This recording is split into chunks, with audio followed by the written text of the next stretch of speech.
Eno saba muna Uganda yenna agiraba ogintambulize etuuke ku buli munansi wa Uganda yenna. Gwe wena munansi wa Uganda gy'oli okwetoola eggwanga lyonna Uganda, vidiyo eno yiyo mwana wa maama. Tewakyali kulanga kulala ennaku z'omwezi nga 28 omwezi ogujja ogw'omusanvu eggwanga lyonna tugenda kulonda bakyeyamani ba LC1.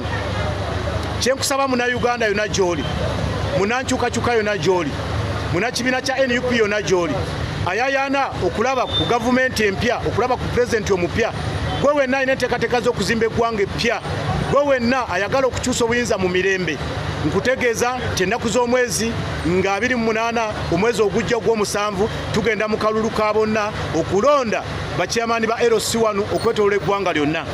Kyenkusaba nga nze Kasiita wa Bobby, munankyukakyuka, muna kibiina kya NUP, twetaaga okuzimba eggwanga eppya, naye eggwanga lino tugenda dizimba nga tulina omusingi omunywevu. Omusingi ogwo tugenda guzimba gutya gunywere n'eggwanga lyonna tulizimbe linywere. Tulina kukola kye tulina okukola ennaku z'omwezi nga 28 omwezi ogujja nga tulonda abannakibiina kya NUP okwetoloola eggwanga lyonna.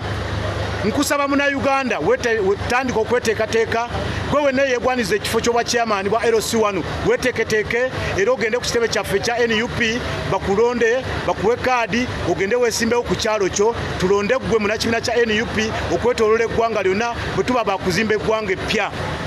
Bassebo ne bannyabo abakulembeze baffe ab'ekibiina kya NUP, ssentebe waffe owakkunga mu kibiina kyaffe kya NUP okwetoloola eggwanga lyonna, Oweekitiibwa Abibu Buwembo, bw'omaliza omulimu gw'ekalangala ttiimu yonna gy'eri olunaku olw'enkya omulimu ogwo guggwa, era tusaba Katonda NUP ewangule, mwannyinaffe Nampala awangule.